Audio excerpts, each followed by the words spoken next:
get so mad, there's no control. Ladies and gentlemen, just in case you live under a rock, I might you grab are a looking bat, I at don't the know, my youngest rap, my and blood fastest boils rising over like, star in oh God, here professional goes. I wrestling lost all today. feeling from my head to my toes. You said some shit that I can't let go, so just stay tuned for the rest of the show. So have you ever felt betrayed? Switches how you see things, realize something needs change. Cause I know you got me fucked up, let me show you what's up. Cause enough is enough. I'll take a face full of pavement just to make a statement. I know there's no turning back. Oh God, adrenaline wasted, so mad I can taste it. I know there's no turning back. I'll do what it takes, I ain't making mistakes like that. I'll play it on your face just to make you go take it back.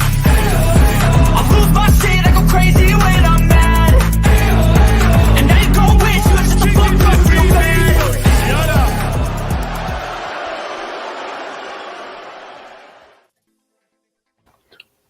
What is up, wrestling fans? Welcome to the Heel of the Ring podcast. It is the NXT 2.0 for May 24th. I am BX vs. JEDI Kev. I am in with my partner tonight, Samurai. What is up, Samurai? Hi, how are you?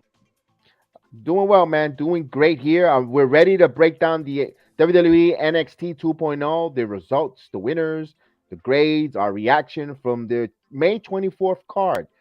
Are you ready? Yes, I am. I said, are you ready? Yeah, I'm definitely ready. All right, children, boys and girls, children of all ages, the Heel of the Ring podcast proudly brings to you the most electrifying, most stupendous podcast of the world, the Samurai, the Jedi. We are Heel of the Ring. That was great. All right. All right, let's get right into it, man. The rice and beans here. Now, with NXT in your house just around the corner, the May 24th edition of the NXT was about putting the final pieces together for that card. We all know that evening was advertised. We're going to have Mandy Rose will defend her NXT title against Indy Hartwell. We also going to have Dawn Breaker against Duke Hudson. We're going to have the NXT women's tournament continuing on there with some matchups. You're going to see Abby Fire in the ring. We're going to see Von Wagner, and we'll see if Ika Manjiro will try to get his revenge, and we'll see so far. We're going to see, and let's set the tone right off the bat.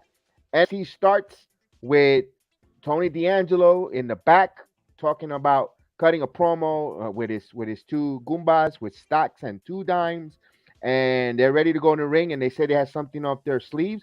And lo and behold, Sando Escobar comes walking out, and they were watching and listening real close, real creepy. But they're setting the night up for something between, and looks like this feud with the families are going to kind of continue. But they head to the ring. You're going to have the match. Stacks and Two Dimes versus Malik Blade and Imofi coming down to the ring with Tony D'Angelo. The match kicks off. The match. What's your thoughts on before first we get in the match? The opening promo, the opening cut with Tony D'Angelo and Antonio Escobar hiding and lurking in the background. What's your thoughts on that? I mean, it was kind of bizarre, but also at the same time, I know that they're planning something. We just didn't know what it was until the end of the match. So, and all in all, the match was a fair match. It had its moments. You saw Tony D at ringside trying to distract the guys, along with some uppercuts, and pretending to grab the legs and being a presence out there. Imofe escaped the heels corner with a jumping knee off the bottom rope. Getting that hot tag. Although we saw a little bit of sloppiness from Malik. Malik Blade was a little sloppy. He botched two moves, if I'm not mistaken, there. But we know that they're learning, they're developmental. That's why they're in NXT again. Those guys that watch the podcast here, the NXT reviews, I tell you guys, have an open mind because this is a developmental wrestling league for these young performers to go out there and not practice what they worked all week out in a live audience, live national television, in front of a live audience and crowd, getting prepared so when they get the opportunities to get called either to the main rosters or if their contract expires, they could go into the indies, make some money, make some serious money, or AEW, New Japan. I digress. Over and all, they're learning. They're getting their bumps. They're learning and becoming professionals in their craft while learning in NXT with some good instructors in the WWE. And all in all, I thought the match was really good. It had a little bit of botches. Was it? It was fair. It was a fair, good match, opening match. And also, not for nothing, Stacks and Two Dimes also they look like they're a little bit wet behind the ears. So I knew going into the match, these are guys that need to get programmed to work in the ring with each other. The chemistry was okay, despite the fact that it looks like they never had a match on television in live audience. But the chemistry was fine. Just other than those little simple bad moves by Malik Blade. No, I do like that tag team though. Malik Blade and Enofa. I hope they stay together and I hope they continue to grow and get better as a team because I really like their dynamic them as well because they do have some great moves as a team. What's your thoughts? I mean, you're right about that. I actually agree with you. They do need to work on their chemistry. And I just feel Right. Samurai's having a little bit of technical difficulties. Let me know, Samurai, if you're back with us. oh yeah, I'm here. Hi, I'm sorry. No problem. No problem. Just make sure you didn't have any technical difficulties. Yeah, all in all, I will give this match. I'm gonna give this match a fair C, a passing grade. 70, 75. B C, because they're entertained. They allow the crowd to see this opening match. Got us entertained. All in all, it was telling a storyline. It was building to something. And as a match, that's where I will go with that. There. What's your thoughts on that grade for the match? I agree with you there. They can. It's just they room for improvement. That's a fair grade to see. It is, and it's an encouraging seat. It's not a seat where last week you gave me a B or an A and you went down to C. No, like you said, room to improvement. If they have another match down the road later down the road, we want to now to get this match from a C. We want to see now a B plus. Clean matches. It doesn't always have to be the high flying stuff with 20,000 moonsaults. But we want a nice clean match where you sell some finishes, you sell some moves, you get some nice continuity on your tags and double teaming tag team moves. That's what we want to see with these two competitors. But all in all, hopefully they learn in the future for future program because I think we're going to see these teams fight later down the road. My opinion in some more programs down the road because these are young kids, up and comers that I really like their matches. I like what they bring, their energy, and I know they just need more time in the ring. So I like that there. Then after that, after the match was over, you saw Los Fantasmas come to ringside and they stood there watching the match. And of course, Tony D'Angelo got on the mic and said, "You know what? Why don't we why even bother talking? Come on down, come on in. You know where you want to. You know where this is gonna end." And we had our classic 3-on-3 brouhaha melee in the ring. What's your thoughts on that part of that brouhaha? I mean, it was to be expected. I mean, we all saw it coming. Like the feud is far from over at this juncture. Right. I'm glad you mentioned that. We saw that they're gonna go. Still is. I guess they call it a turf war here. They're going to go at it. They looks like it hasn't been resolved, and I guess they're gonna set up for a clash at In Your House, a 6-man tag clash here. Let me ask you this: does it look like NXT is getting too big for either this group to continue? Because all right, once this feud is over, where do we go from here for either one of these facets? I know for Tony D'Angelo, it looks like unfortunately because of two stacks and dimes, it looks like they're gonna stay in NXT because they're not ready. Do you see? I think they're gonna stay. I think Tony D'Angelo, unfortunately, is gonna stay ruling in NXT. and I could see Santo Escobar and family move up to SmackDown. Yeah, I agree with you on that. On that because like Santos Escobar and Legado del Fantasma, including Electra Lopez, they're all ready for the main roster. I mean, not so much Electra Lopez, but she can use some more seasoning. But they're all of them as a unit are ready for the main roster. I wouldn't just I wouldn't pull a sanity like they did with Nikki Cross though. I would bring Alexa Lopez up there up as well. I wouldn't just wait like 6 months. Yeah, you could bring Alexa Lopez up. Hey, listen, if this is the company that feature uh CJ Perry, Alana, they could Electra Lopez isn't as bad, and I'm not saying Lana was terrible neither, but if they had Lana on the main roster, they could have Electra Lopez up there with them, with Legado Fantasma. Yeah, very true. Yeah, so we move on from that. All in all, there we saw they cut the promo. They showed they showed last week with Wesley with Sanja. We saw their match that was set up for coming up next. But before we get to the ring, we had an interview. Mackenzie Mitchell was asking Wesley why he challenged Sanga. You know, and he just made it clear that he insulted him by being the big man comment about his size. We also saw Lee he was all bandaged up from his ribs that he got. You remember he got an attack by Von Wagner. What's a Van Wagner? But he beat him up, and and of course on paper it looks like a regular David versus Goliath match. Like, oh my God, hold your breath. Ugh, it's not gonna look pretty.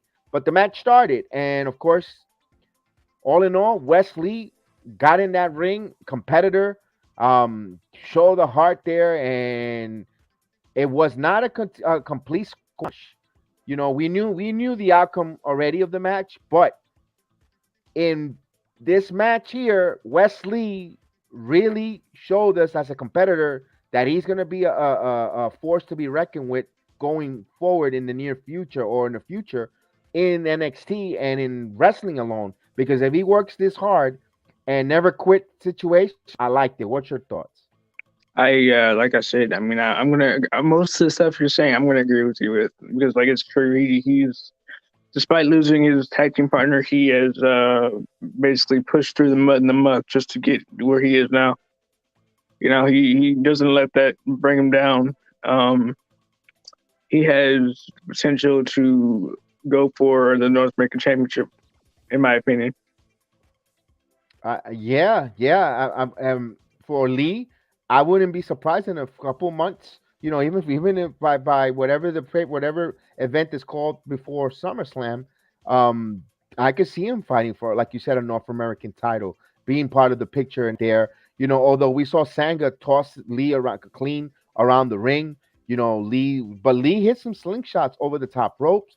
And he actually knocked Sanga down to the floor, sending him to the floor. He was very aggressive, and let me tell you, boy, Sanga, the first time I seen him wrestle, very impressive wrestler.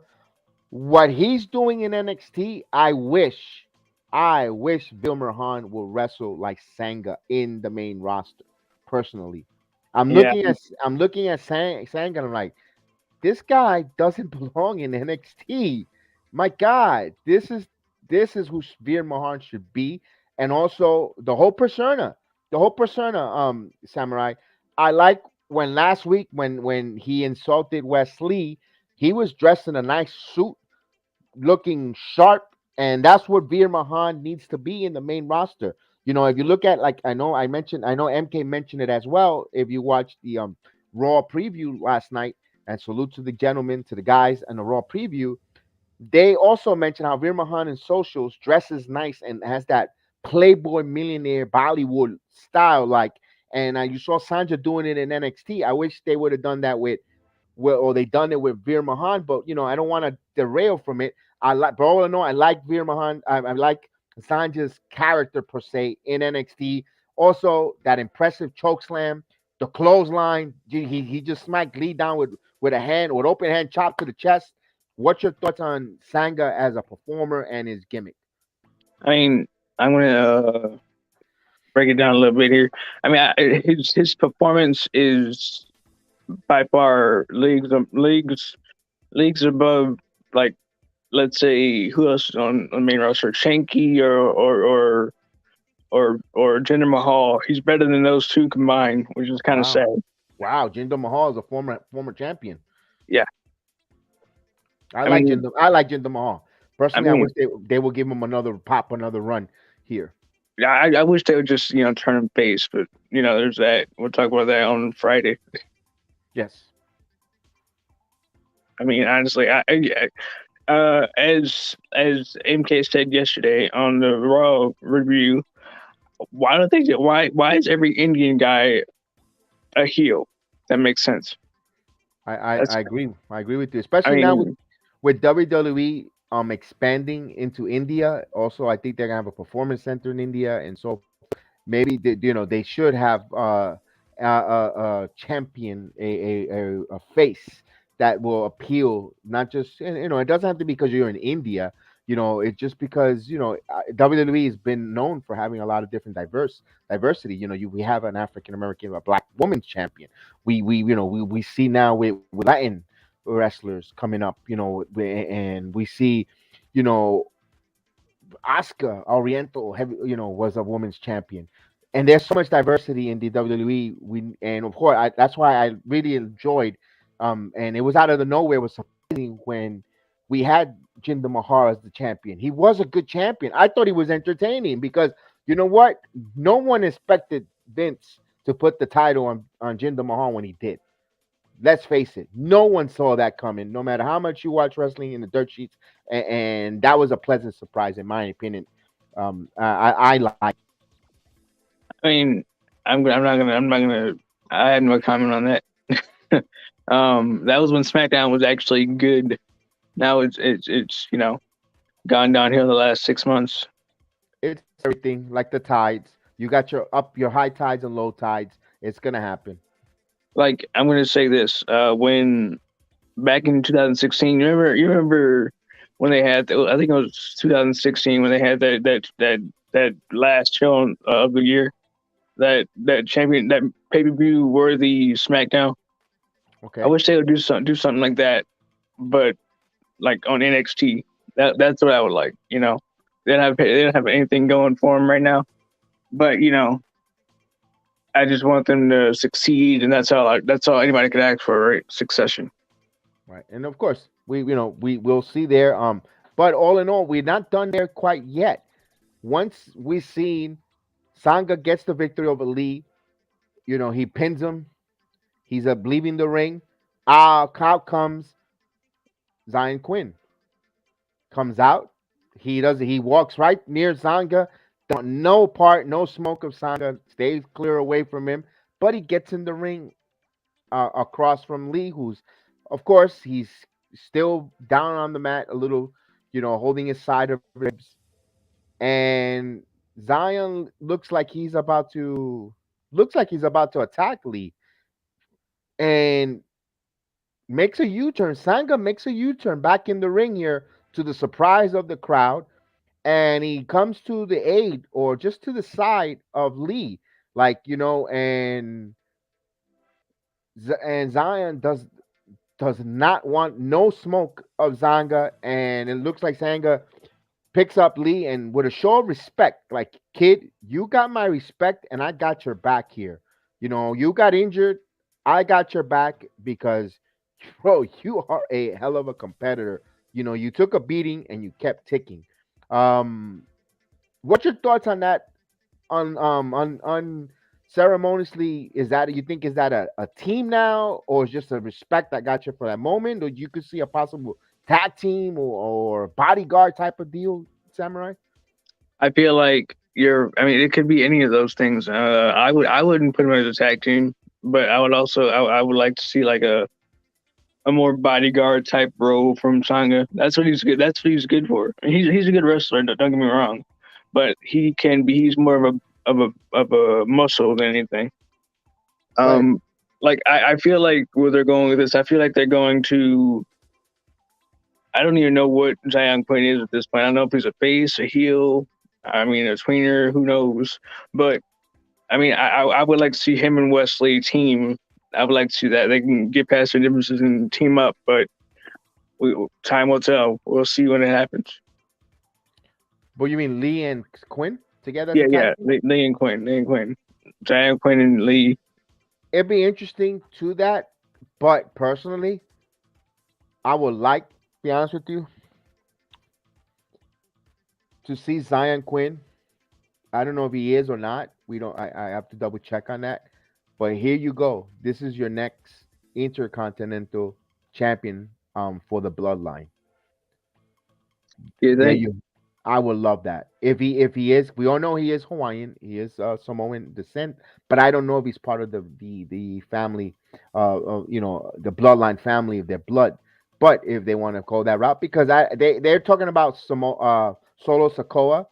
I think Solo Sokoa has it. I know there was some strong messages said that either you learn how to swim here in the big deep water or you sink. But I don't know. I don't know if WWE wants to rush him up here. He does. I don't think I don't want them. I think they don't want Sokoa to be not quite ready and embarrass the bloodline where instead of them being so dominant that's the weakest and the joke of the link. I don't want them, and I don't want maybe they don't want to put that pressure on that kid to come up right away there with the way Bloodline is so over and so popular, the best facet in wrestling right now. I don't know if they don't want to put that pressure on that kid or what's the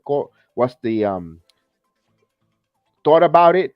But Zion Quinn, maybe you want to bring Zion Quinn and make him your next Intercontinental Champion because let's face it, Raw is pretty much set in ways. Although we could talk about that later at the end of the program about Raw and SmackDown. We have a little bit of news of a little dirt sheet news about those promotions, but we'll leave that for the end. All in all, what's your thoughts? You think Zion Quinn ready to go to the and become part of the bloodline, or you like you said you want to see them in the tag team, you want him still staying or sticking around in NXT? Yes, yes. I mean, he's pretty much he's still rough around the edges. He can use a little bit more training, some discipline, some more time in the ring. He's not bad. Like I said, he's got that he does the Seaman Tao, so he's part of that Samoan dynasty. Okay. All right. So we'll see. We'll see how that goes in the coming weeks here in NXT. We're now with Sanga Lee Quinn. It'll be interesting to see on that there. Yet then we move on. We had a promo in the backstage. We saw Roxanne Perez, Cora Jade, talking about the women's tournament, and we saw Cora Jade talk about Roxanne or certain pranks or things they used to do back in another wrestling organization. They mentioned a young lady's name. I apologize for not grabbing her name when they mentioned in that cut, and how they were, just mischief. And they talked about Abby Fire is going to take on Electra Lopez. And Cora J said, "You know what? I think I'm gonna go into the crowd and sit and watch this match. Get some popcorn." And Roxanne knew that she was up to something. Says, "You behave or not? I'm just gonna go watch a fight." And of course, she goes. We know that Cora J will be at ringside, and we get the match between Albie Fryer and Electra Lopez. And of course, we saw Electra Lopez getting ready in the back, and we saw Dad Santo Escobar says, "You got this. We got to take care of some stuff." And of course, the match starts here. We both ladies. Of course, we see Abby Fire getting a revamp, a rename, and repackage here. So far, 2-0, and she takes on Electra Lopez in a good match here. It developed a little slowly. She was dominating in the action. Very impressive. We saw some headbutts from Fire. We saw her hit some moves. The match. What's your thoughts on the match? And first and foremost, did you like the promo of setting up the story between the what was going on with the popcorn and first and foremost before we get to the match? Yes, it was quite expected. We know something's gonna happen, but um, whatever they were talking about backstage really didn't play into the match. She just sat there. She didn't do anything suspicious. She didn't cost Electra. She actually lost clean. So where they were going with it didn't make any sense. But we knew that they were gonna have a match at some point. All right. And the match. Tell me about the match. What's your opinion on the match? What grade would you give it on that? Or what stood out to you in that match? Or if anything didn't stand out too much in the match? Well, I'm gonna give it a solid B. 'Cause Oh, it was not a bad match by any means. I mean, both competitors were solid. Alba Fire is, she's pretty good at what she does, and she deserves more than she's getting, I guess.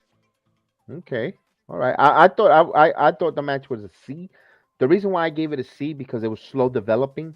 It got to the story. It got to the point we wanted. The ladies, I gave it a C that because, like you said, there's room for improvement, like we mentioned in the opening contest, and in this contest, I think there could be room for improvement. Where and I know why. I know Abby Fire's new, her revamped, and getting over, and also, you know, I think they need to. Lopez needed to. We knew Lopez wasn't going to get over because of the revamp on Fire, and I think it could have been better if they allowed Lopez to have more freedom or reins in the ring to fight with Fire. But I know they didn't want to seem Fire to get buried or look a certain persona because they're trying to revamp her. And I could get it. I get it. If these ladies were to fight 3 months down the road, I'm hoping I get a better to see. I want to see an improvement. I want to see a B plus match, like we mentioned in the first opening contest.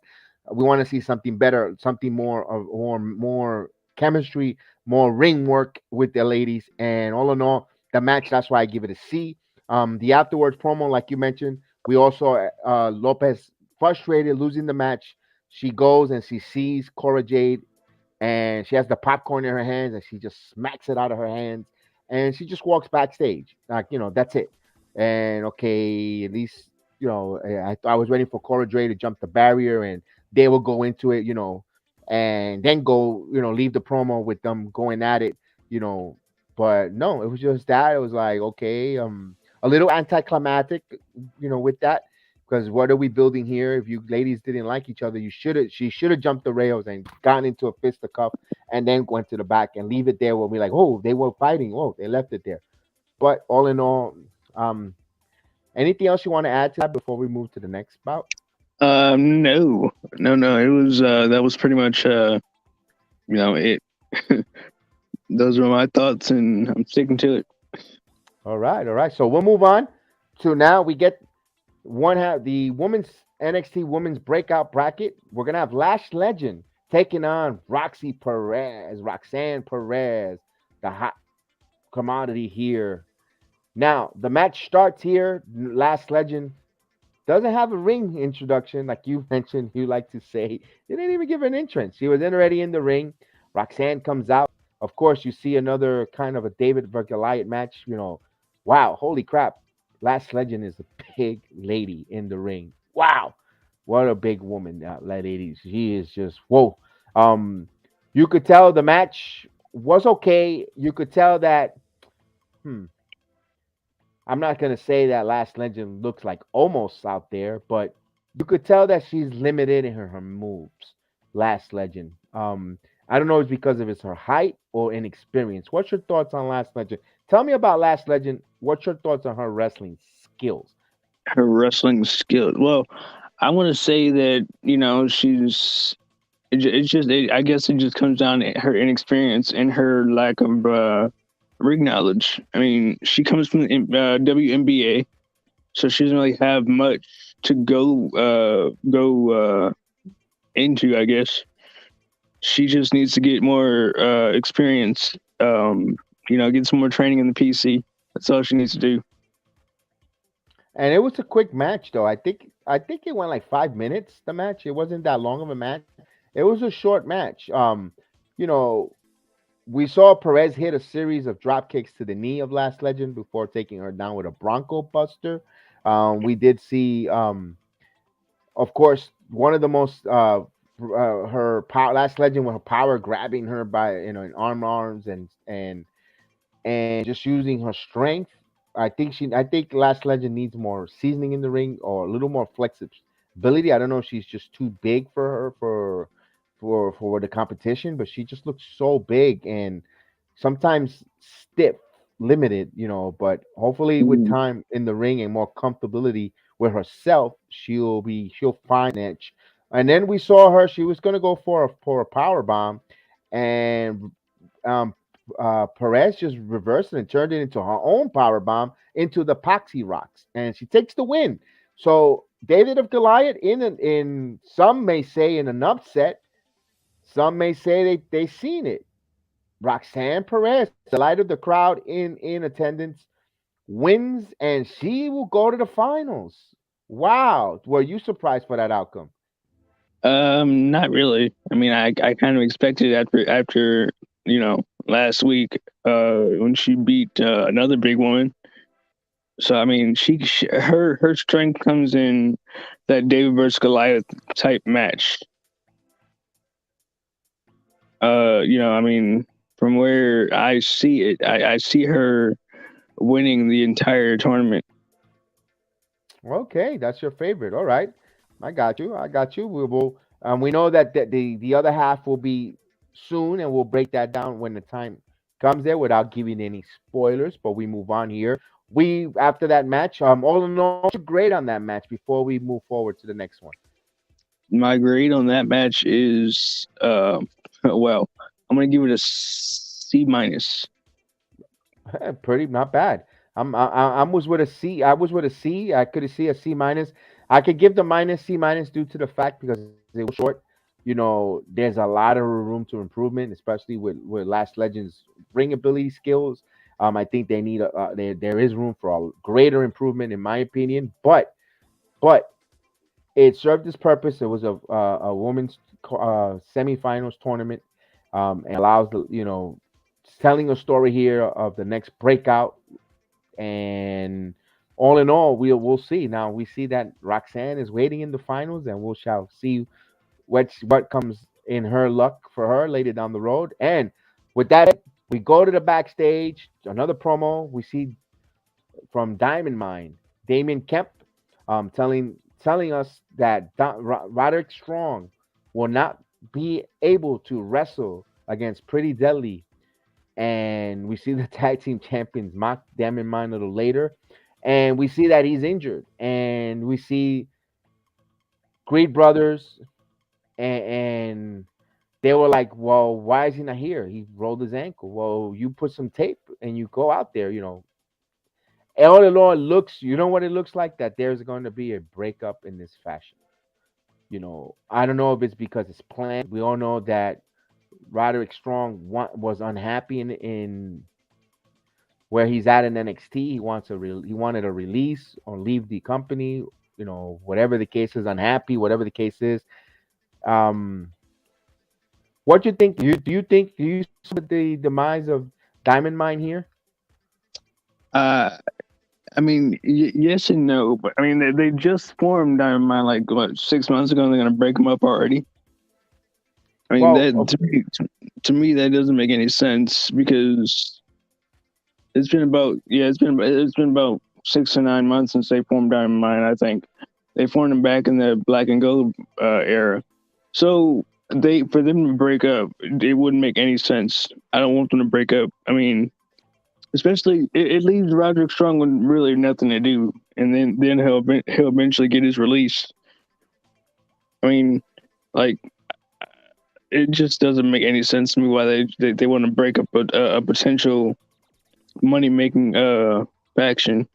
But then again, they already have the family and Legado del Fantasma. So right, and also, we all know that Michael Bivens was the mouthpiece and the real reason, the real leader of Diamond Mine. that is You could, true. that is so, and they really miss him. Be honest with you, I don't know what happened there, what was the situation, and what we will never know either. But I mean, he like, was the reason. yeah, like I said, I think he wants to actually go to AEW, which we're not going to talk about that because what's he going to do there? He's not going to do anything Yeah, there. well, we'll have to wait until it's 90 days. Was it in 90 days worn Yeah. out, and by then it's like who, it's not when you. It's not gonna be a big impact, even if he goes over there. It's like, okay, all right, well, it's not, Yeah. Yeah. I mean, like his name's not gonna be Malcolm. I think if he does sign with AEW, he's gonna go by his real name, like most people do. But or they, a different a variation of his NXT name. But at the same time, I just don't. I don't want to get into the whole AEW thing right now no, until the end please of the don't. show. Please don't. Let's not get into that. That's for another day. Yeah. So we'll see that there. We'll move on there, and then Mitchell, the announcer, she announced that Nikita Lyons will not be partaking in the women's breakout tournament. Her situation because she has an injury. She has an injury and unable to compete in the tournament. We have a replacement for Nikita Lyons, and it will be Tiffany Stratton will be taking the place, and she will be fighting Fillion Haynes in the if winner goes to the finals there, and that was announced, and we shall see later on that match and highly anticipated. But before we even get to that breakout women's NXT tournament, we have the World Women's Champion match between Mandy Rose and Indy Hartwell. Now, as we get ready for the women's title, we've seen Toxic Attraction with Mandy Rose walking on their way to the ring as we saw Indy in ring at ring already, make her ring ringside, waiting for the champion. And as the champion comes to the ring, Katina Chance and Kaden Carter attacks Gigi and Jace Jane. They leave Mandy Rose all alone, and the official says, "No, you need to get out there. You have a title match." And they leave Mandy Rose to walk out and face Indy Hartwell alone. Now, Indy Hartwell has so much turmoil, so much situation going on with her, and so much negativity. You're like, man, maybe the sun comes out one time. And when I saw that, and they say toxic attraction cannot accompany you, or they were not really can't, they were getting their butts kicked. I said, ooh, could we have a new champion here? Just for one, and then next week or and then in your house, Mandy Rose wins it back. Something, and I actually was intrigued, and without getting spoilers, I think we're gonna get a new women's champion. What's your thoughts on that promo and right before the match? Well, which promo are you talking about? There was no promo. I mean, the fact Well, I that mean, they, they're not the promo, the yeah, the the backstage backstage attack. promo action attack or whatever you want to call that. Well, I thought it was well, needed because I mean, even though Mandy Rose is a heel, you don't always need to use heel tactics to win. That's what makes them stale. That's what makes most heels stale is when they win, like by heelish or nefarious ways. I So I agree. think that was a good move on uh Katana Chance and uh Carter, yeah, that's her name, Casey Car- Ka- Caden Kaden Carter. Carter. Hmm. Yeah, so I think that they deserved that. Now we saw the match between Indy and Rose. Let me tell you something. Rose as a competitor has grown leaps and bounds from when she first was around with Riot Squad and now as champion. You see her, she carried this match with Indy. You saw that she was the one that was carrying this match, carried Indy. Indy looked well, good out there. But it was Rose who made this, sold this, fought well. I really am impressed, and I love what she's developed into. One of the best moves for her to go down NXT to help her as as a wrestler, as an in-ring performer, and as a champion. She's getting polished and more polished as a woman wrestler, and she carried this title match personally, and I loved it.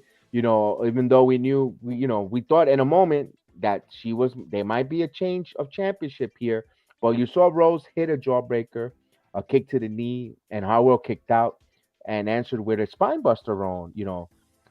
It was Good match here, back and forth. All in all, we've seen Rose get victory, get the clean victory there. Although there was a little bit of distraction because we saw the ladies, Katana Chase, Carter, Gigi, Jace, all come down the ringside for a quick second, or they just kept all hell broke loose. But it just allowed that distraction there where Rose finished and got the victory over Indy for a 1, 2, 3, and she retains her title. And then as we see Mandy Rose leave, as the ladies, the Toxic Attraction and Chase and Carter are all at it, still going at it.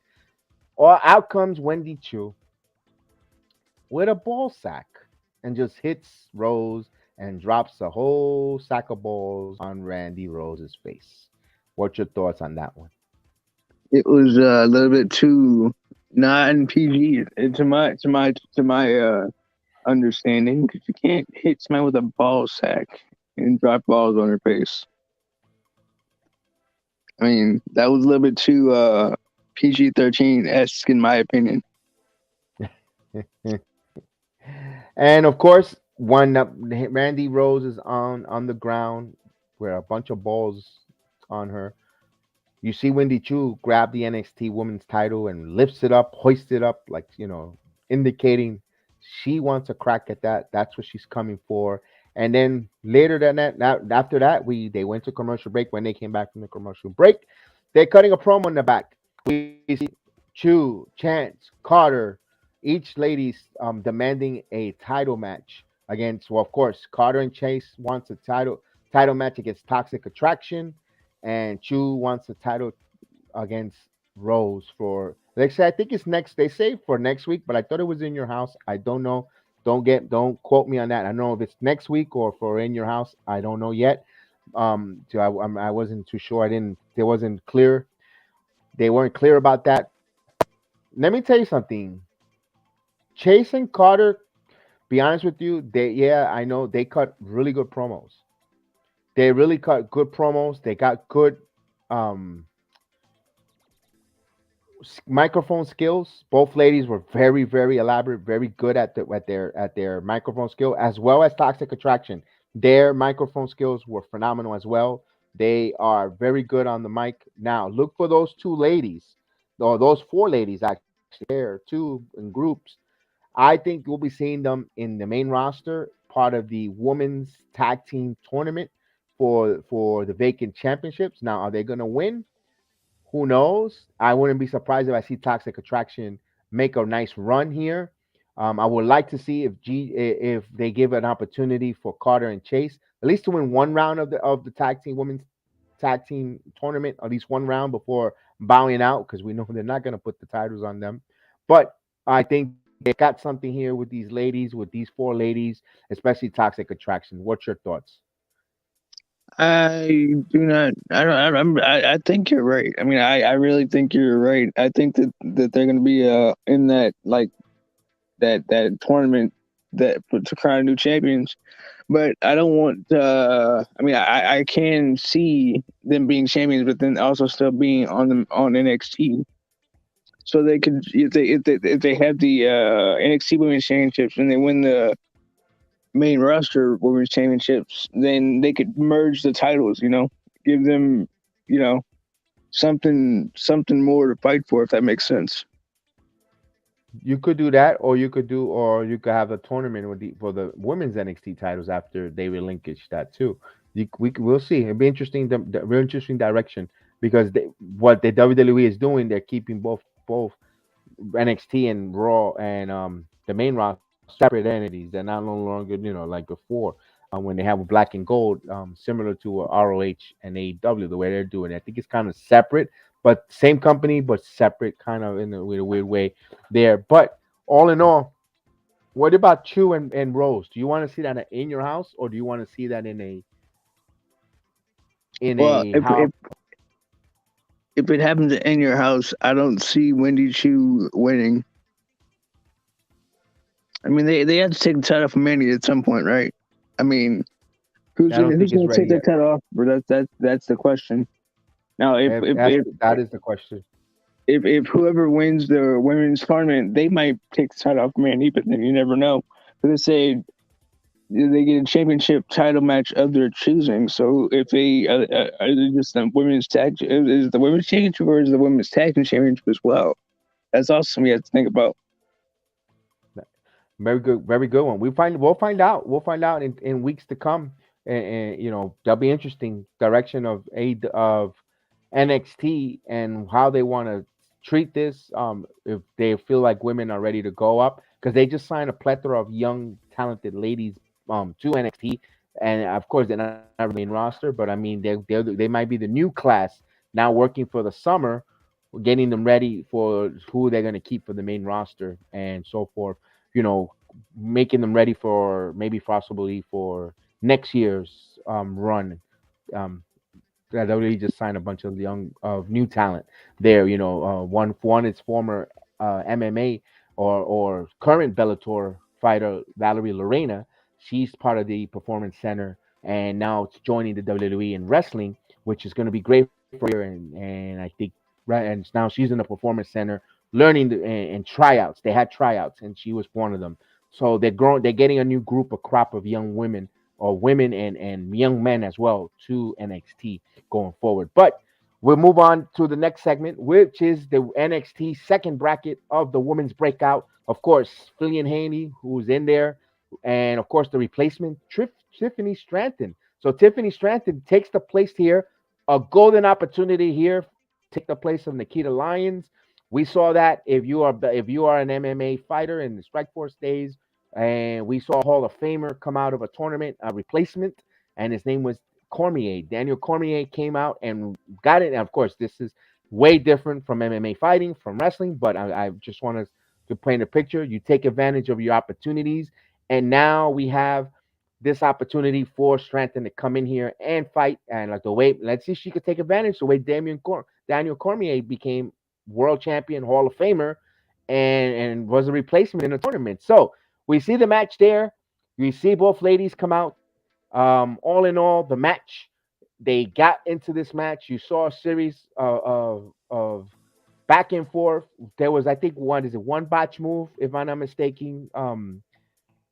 Samurai, was it from Stratton? Yeah, they're actually they were both from Tiffany Stratton. She botched a sunset flip attempt. She overshot her in the sunset flip attempt, and then she botched. I think it was like a corner move. I'm not sure what it was, but I believe it was a corner move. But all in all, we saw her plant Fillion Haney with a corkscrew diving elbow out of the corner. And man, let me tell you something. Her finishing move, I love her finishing move, the way she delivers. She gets the victory. She moves on. She beats Fillion Haney going forward. She will move on in a surprise fashion, taking advantage of coming in late replacement, winning, and she is in the finals against Roxanne Perez going forward. Now, one thing I'm going to say about Tiffany, she's got the look of what Vince McMahon and the WWE main roster wants in their women's kind of division. If you ask me, you see from Alexa Bliss. She fits like a cross reference of Alexa Bliss. Liv Morgan, a little bit of Charlotte Flair, with a touch of a little bit of every one of these lady performers. She's got a look similar to that, and she does cut a good promo. She works backstage very well with her promos. And when she has that program with Grayson Waller, they work well. And we saw Grayson Waller, by the way, come out celebrating like he made it for the finals. It was funny and interesting there. What's your thoughts on that match, all in all? I'm gonna give it a B, but I should give it a C because of the two botch moves. You know what? Yeah, I'm gonna give it a B minus on that match. What's your thoughts? I'm also gonna give it a B minus because of just the two botched moves. You know, if there wasn't any botches, I would have given a higher grade, like an A, not an A, but a B plus. But because of the botches that happened, I'm gonna give it a B minus. Are you okay with the winner of the outcome of this match? No, not. I would have loved Okay. Fallon Henley to go forward, but it happened. All right. I mean, I got you. I know Fallon Henley, I think is the oldest lady of the tournament, 27. And she's not old. She's only 27 years old. Oh my God. I've got children that age. I mean, so she's not the She old. is, She's yeah, but she is more experienced, if that makes correct. sense. Right. She's more experienced. She's the older LA, and she's not old. Again, she's only 27 years old. But compared to some of these other ladies are 21, 22, 23 years old, she's the oldest statement in age wise, but and also ring experience. But um we see Strand moves forward. We see that goes on, and now it sets up for Tiffany Stratton versus Roxanne Perez for the Breakout Tournament Championship. I'm going to. I'd like the Roxanne Perez to win, and I am going to go now with Tiffany to win the whole tournament. I mean, I'm going with Roxanne, but hey, to each their own, I guess. Yeah, I was gonna go Roxanne. Even I think even if Roxanne was gonna face Nikita Lyons, I think it was just too obvious. But now with Tiffany, I could see Roxanne, whoever's gonna set her up for her next feud will interfere and cause Roxanne to lose this match against Tiffany. I can see that, and I think that's where it's gonna go. I think because I think yeah, I think with Tiffany winning this tournament, breakout tournament, I think she will be going to the main roster. I think she's got the look. I think she's got what WWE looks for in women competitor, and I can see that happening. That's why I think she's going to win this breakout tournament.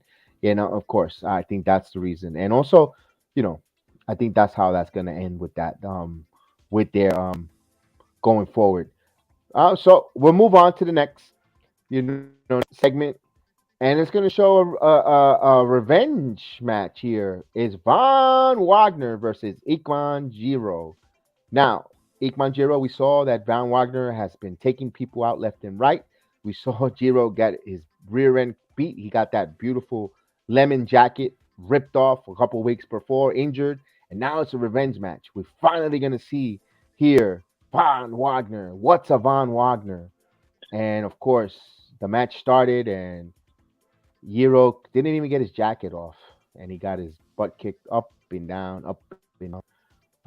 And then Jiro was thrown into the crowd again. But Josh Briggs out of nowhere comes up for the save here. And now you're going to set up a matchup here. Because remember, Briggs, his partner, got his hand broken by Wagner, took him out of tag team contention. Now we're going to see a Battle of the Brawn, a big man. First of all, what's your thought of Jiro match with Von Wagner?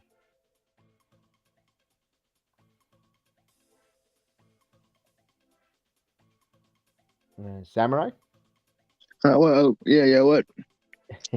I'm sorry, I dozed off because of Von Wagner's boring.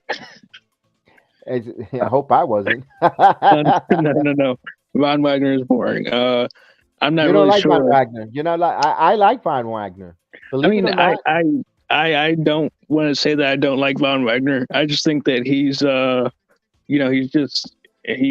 he's Von Wagner. I still don't know what a Von Wagner is. listen, Von Wagner needs to go up to the main roster. He could be a facet in Judgment Day. Quiet, don't have to speak, don't have to cut promos. He has that look of a bodyguard, big guy, over um all cross arms, an enforcer. Definitely will be good there, or come up if he goes up as an enforcer with Tiffany Stratton. If she goes up as an enforcer type to watch her back as well, something along the lines. He's ready. He is ready to go up, or just and no baby face. He needs to go up as a heel, continue to be the heel, and just definitely go up. If you want to bring up his manager, Mr. Pippin, whatever his name is, bring him up with him. Mr. Pippin. You mean uh, Robert Stone? Robert Stone. He looks like a classic Harvey Whippleman type of manager. I like it. But first, let him have this big match with Briggs. Let him squash Briggs. Let him finish him, and let's get him up. Let's get him up. The match was whatever. It was a filler. Me, I thought Jiro. I never thought Jiro was gonna win, get a revenge. I said, you know what, and it was more like a comical thing because he didn't even get his jacket off, and he actually put the jacket over his head and pinned him. So it was like, all He right. never takes that jacket off. So I think that's his thing. I mean, I Uh, think according to some people, he did that in Japan. So okay. I mean, he looks like he could. Maybe if he's got to change the gimmick with the jacket. I don't know. I don't know. It's just maybe I need to see more of him. But to me, I he mean, looked like he was there to get squashed. that's why he was there. I mean, he needs a more serious attitude. I mean, get rid of the jacket. Be a little bit more serious. That's how I see it. I don't like how. I mean, I'm all for comedy and whatnot. It just has to be the right time. Yeah. Yeah, I could see that. I could see that going forward. All right, we move on from that promo, that segment there, for Jiro, and we go to a barbershop. Me, myself, couple days, Thursday, I'll be tomorrow. In fact, I go see Alex, get my normal haircut. So salute to Alex, a cheap plug there. You see the barbershop. We have Carmelo Hayes, and company talking about there. And in comes the North American champion into the barbershop. Cut a promo there. Carmelo Hayes wants a title shot with Grimes coming up. But the announcement first was, you better first fight Nathan Frazier to Mello. What's your thought on that promo? Like, are they prolonging these two guys fighting there? And what happened with Sokoa? I really do not know. I mean, I want Solo Sikoa to be involved, but who really knows? They might be fast tracking him up to the main roster, and that's not a good thing. But I think Yeah, he deserves a North American Championship before he actually makes that move. I don't think that he that that that I don't think Nathan Frazier wins this match. Because they need to Carmelo needs to win before he gets Cameron Grimes at the pay-per-view. yeah, I could see that. Also, Sokoa. I heard that one of the Russo brothers were mentioning, I don't know which one, or if it was the Facet coming out of the bloodline. They need to bring him dressing Sokoa. He needs to come up. Either you swing, you know how to swim in the big pool, or you sink. Now, I hope they don't rush this kid up. I know Bloodline wants to bring them up and have different facet and continue, especially with Roman Reigns taking some limitation away from fighting, wrestling and in-house shows and so forth. And you got Jimmy and Uso. You could do a 6-man and occasionally with the Tribal Chief. Let's make long story short. I hope if they bring them up here, they guess they're gonna be on the good wings. But with Roman Reigns not being there all the time, how much it would have been better if Roman Reigns would be more on keep the kid under his wing and help him along the way would be phenomenal. I can't tell. I don't know if that will work, but I kind of see him going up. I think they're gonna move, especially if they're totally ignoring and not including him. And we didn't see him this NXT Tuesday. Makes me smell. It smells like I think Friday he might be on SmackDown, bro. I have a feeling, bro. I believe you could be right, but at the same time, like I said, it's too early. Yeah, but him not being here tonight, being there on NXT and not even mentioning him in none of these matches, it kind of worries me. It not worries me because it's good for him to be on the main roster, but oof. I mean, do you think? I mean, I get that they're all related, they're all blood, but the Usos. I mean, as you see, they do mention they do the whole Uso thing at Right. when he comes out. So it's not really hard to see that he's related to Jimmy and Jey Uso. It looks like them. He I does. mean, they got that nice smile. Yeah. Yeah, you can see that they're, like I said, you can see they're related, and they all do the same finishing move, which is weird. Yeah, and also, and remember, they want to capture every bit of gold. Um, they want to capture every bit of gold, and they need the Intercontinental title, and they have an opportunity for a member of of the family to get an opportunity to fight for one of those titles, and he's there. I also think Quinn, could go up too. If I don't know if he's part of, like you said, we mentioned earlier, we don't know his family, but you want to bring him up there for U.S. United States titles. You know, there is so much, or take win both of those. Sokoa trying to solo Sokoa trying to win both in Intercontinental and U.S. titles. I mean, who knows You what know, storyline?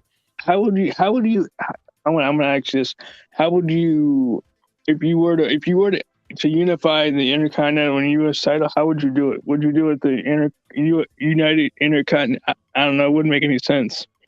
The Yeah, unified Intercontinental. I don't know. How would you do that? Unified United Intercontinental. I don't know. It doesn't make sense. So that's yeah, that's where I'm going with that. But yeah, yeah. I mean, honestly, I think Zion Quinn is Australian. I mean, but he's got Samoan background. I believe he played on like the Australian Rugby League. Quinn. Yeah, Yeah, he's from Hawaii. He's from Hawaii. His but home. if he's from Hawaii, why was he playing in the Australian the Australian Rugby League? Then I think he's Uh, actually from Australia. well, he just probably that's one of the main sports that he chose to play in the island and went to Australia to live and work. Who knows? I We'll don't know. find out. We'll find out on that when his time comes there. I But mean, all in all, we got to yeah, keep an eye on that there. But I don't know. I don't think Quinn is going to go anywhere. I think he's going to have that program there working along with, with Sanga and companies. But the Solo Sokoa one, keep an eye out on that. Just saying that, just keeping an eye that we didn't see him. He is over right now. We didn't see him in NXT, and he's not mentioned in at all at the barbershop scene. Nothing with Sokola, nothing at all. Just like totally ignored. But in North America, it's Carmelo Hayes, and now Nathan Frazier's been added, into this equation, as a filler match.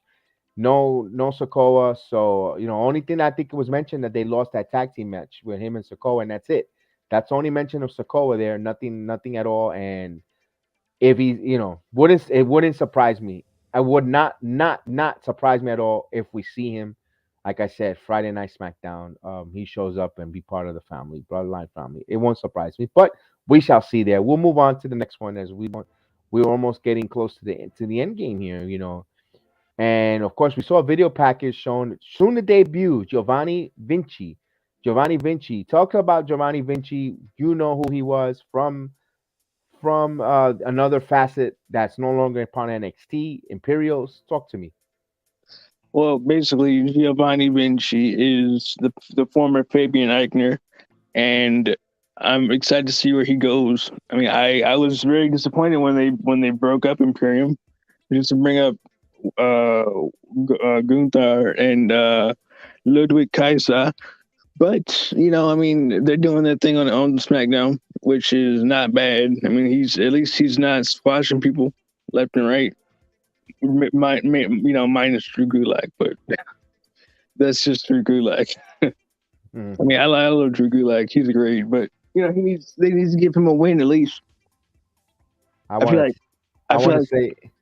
I want to say, well, like in your words, what's a Drew Gulak?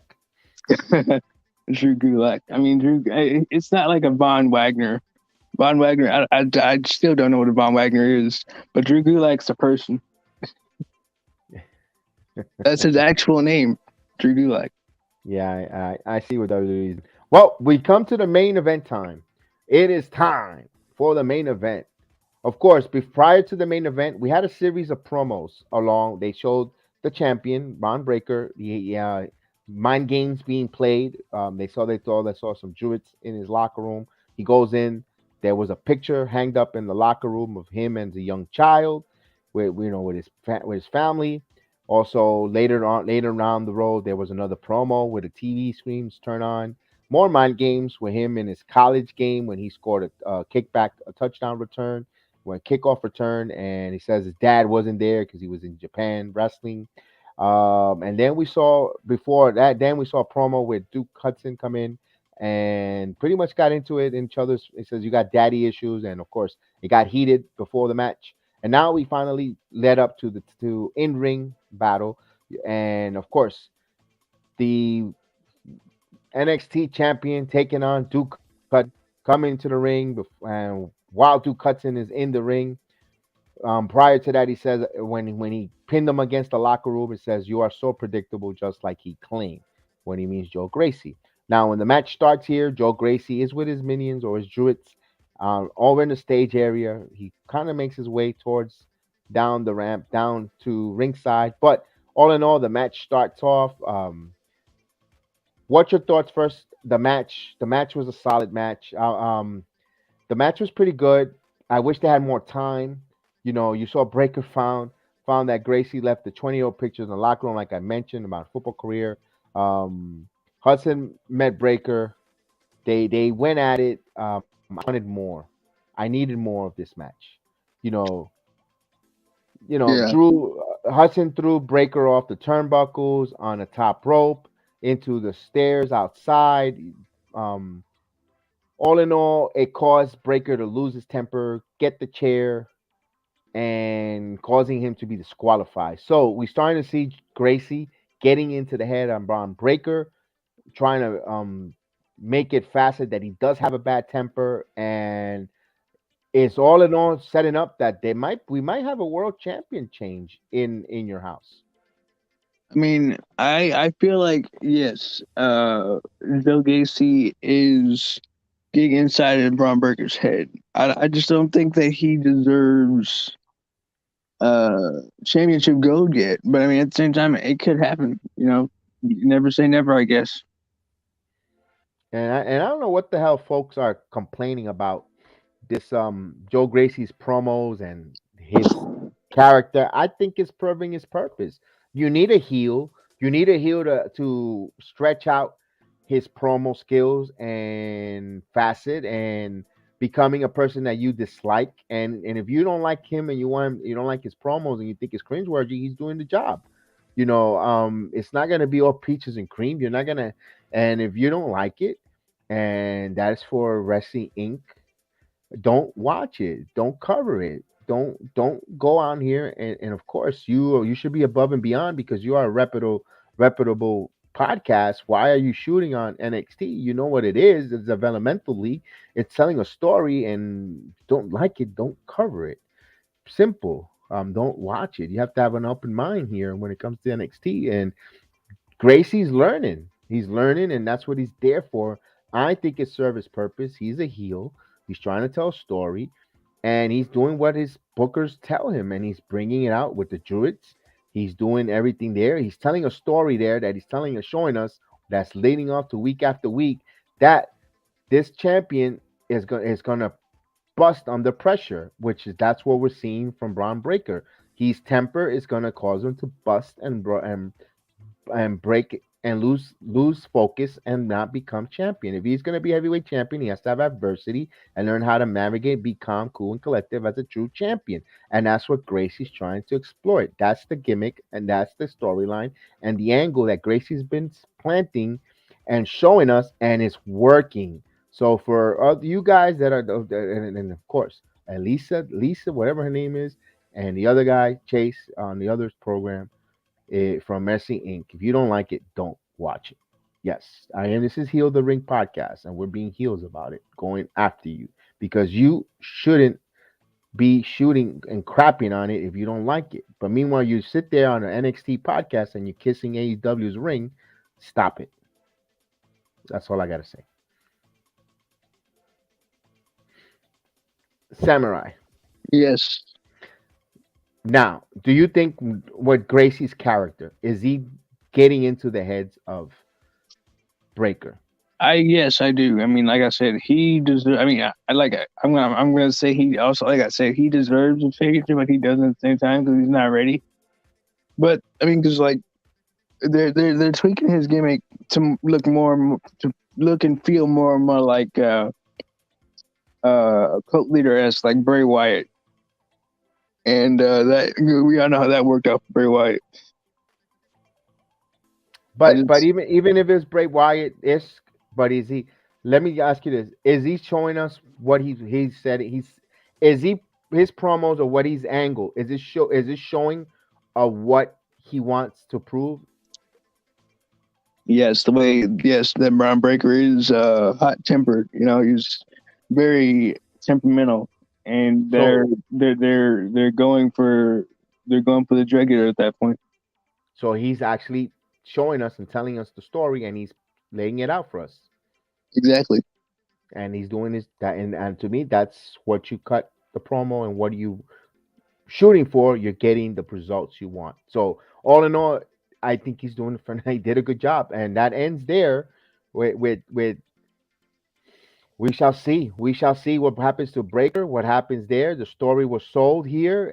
As a title holder, didn't suddenly develop a mean streak, and just as he got outsmarted when he was diverted his intention too much and looks more like Gracie can get a rise out of the champion and a win whatever he wants. I thought the match was a little short. I wish I had more. I'll give it a B because these are two guys that we finally wanted to see get in the ring, and you know Breaker didn't lose.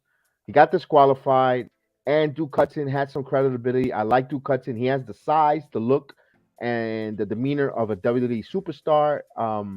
All in all, without getting shoot by the champion or squash or lose, you have the disqualification. And I like the way the closing here because it told the story and it set it up and wrapped up before the night is end. Let me ask you this: all in all, NXT tonight as a whole, what's your thoughts? My thoughts are it was a good show. It actually told, it actually did what it was supposed to do and told a story. Leading up to the pay per view, which is June 5th, I believe. So, it's basically the go home show before the go home show. Yes, it was. It was good. It was really good. I'm gonna give this solid B show. It was very entertaining. Remember these guys, all the wrestlers got clarification in the women's tournament, the breakout tournament. You when Nikita Lyons being injured, you also saw something set up for next week with chance with the ladies as well, setting up for Toxic Attractions going after the belt. Even if we don't think Wendy Chu is title worthy, but they set that up as well. You also got more and more. Finally, we're gonna get a 6-man all out brawl between D'Angelo and Santo Escobar and La Fantasmo family. And personally, do I see next month? I won't be surprised next Tuesday NXT. When they go to stand to In Your House stipulation, loser facet leaves. I wouldn't be surprised. Winner, stays in NXT for supremacy for the territory, and the rest go. That's the way you could say goodbye to um Legato. uh-huh. So it'll be interesting to see. Yeah. I mean, I gave it a. You said you gave it a B. I gave it a B minus. With a little with minor bumps and bruises here. Yeah, it was. I don't know. It was entertaining. It was good. It was good. It was entertaining. I loved it, and yeah, that concludes our NXT 2.0 coverage for tonight here. But we're gonna stay quick a little bit over with some news and notes that I heard. News and notes that looks like WWE is getting rid of the brand facets. No longer if you're a wrestler that belongs on SmackDown, we're gonna see you only on SmackDown or Raw. You're gonna be a Raw performer. I think they're going away with it little by little. It was mentioned that I think this Friday night Cody Rhodes might be on SmackDown and so forth. So looks like some cross promotion here. I don't know if because the TV deals are coming up and they want to showcase. Although I thought network television wanted certain superstars or showcase of superstars in there TV network, but all in all, it's I like it and don't like it because I kind of like sometimes with the Raw exclusive allows other wrestlers that we could see, and we're not gonna see always the same wrestlers every Monday and Fridays. Like but what about and I don't want to see other wrestlers getting buried. I kind of like that division. We know you're gonna if you we know we're gonna see you know, Alpha Academy always on Monday night, and we don't want to see, and and now that you're going to see more tag teams crossing over, we might not see Alpha Academy for a while, or the Street Profits or so.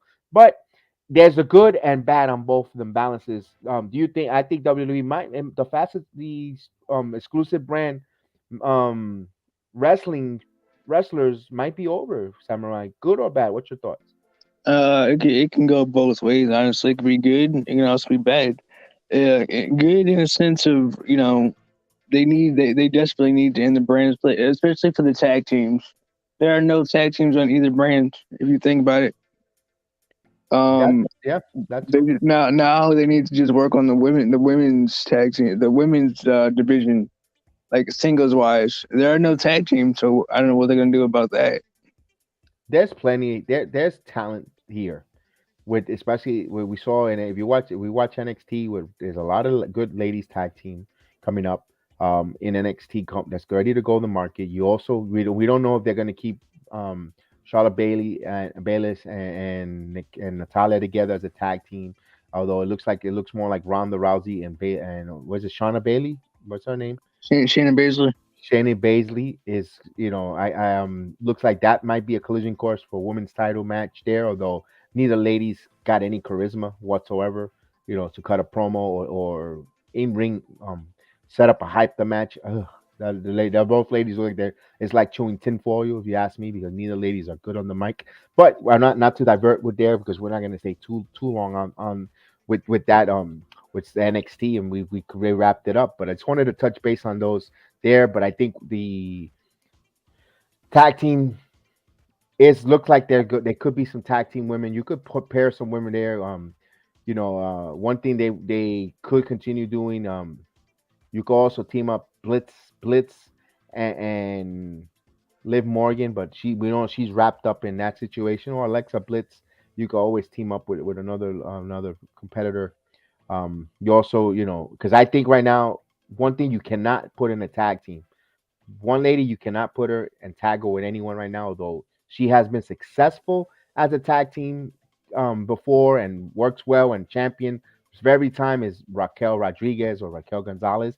But I think she's a single star waiting to happen, waiting to explode. I think she's got the makings of a women's champion, all in all. But you could mix and match other women. I think Shotzi and Aaliyah maybe could work. Or you could bring Shotzi and team up with another lady, see if it works. There's plenty of room here. They could make tag teams. But I don't know if WWE wants to emphasize in tag team wrestling though as a big. When was the last time? Let me ask you this, Samurai, before we go. When was the last time you remember tag team title champions main event? It's been a long time. Exactly. So even if the ladies, whatever happened with the ladies, if they're upset that they left, that they weren't emphasizing the tag team, but we can ask ladies, when was the last time we ever closed with a tag team? Even the men's, when was the last time we ever have a main event tag team champion? They just don't do it. It's just, but I digress. We shall see. Maybe this may lead into something down the road because the Usos are hot right now. As a tag team, right now the modern day best tag team in wrestling, and I want to ask you a question about that. uh-huh. So do you think they're gonna actually change, make a new belt, or do you think they're gonna just carry around four titles? 'Cause it looks ridiculous. You know what? I thought I saw somewhere in the internet that they made a new unified tag team belt, but not a unified heavyweight. Because I don't think the company knows what direction they want to do.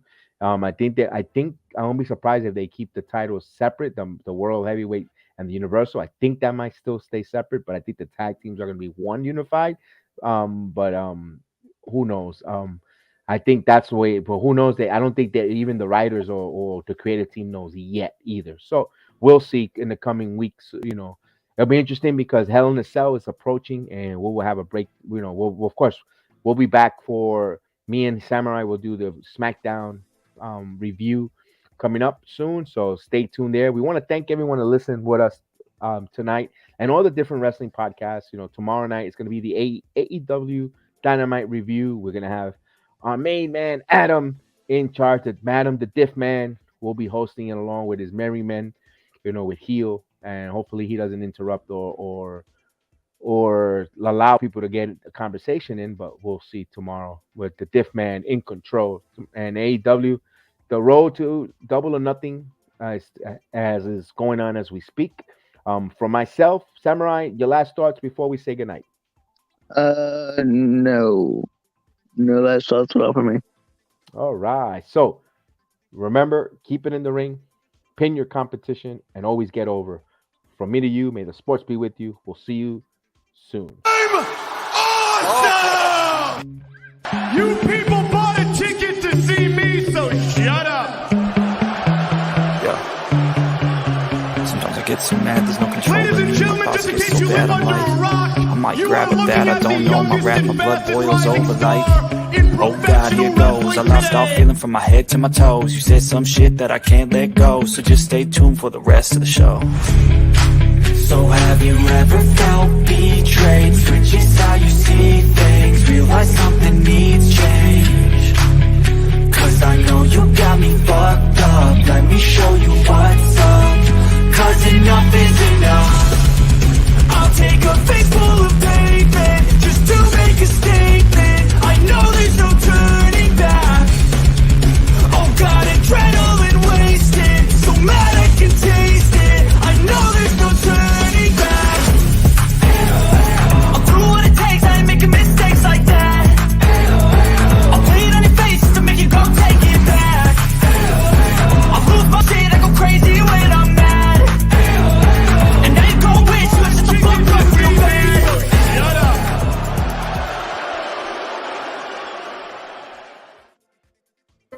Bye, everybody.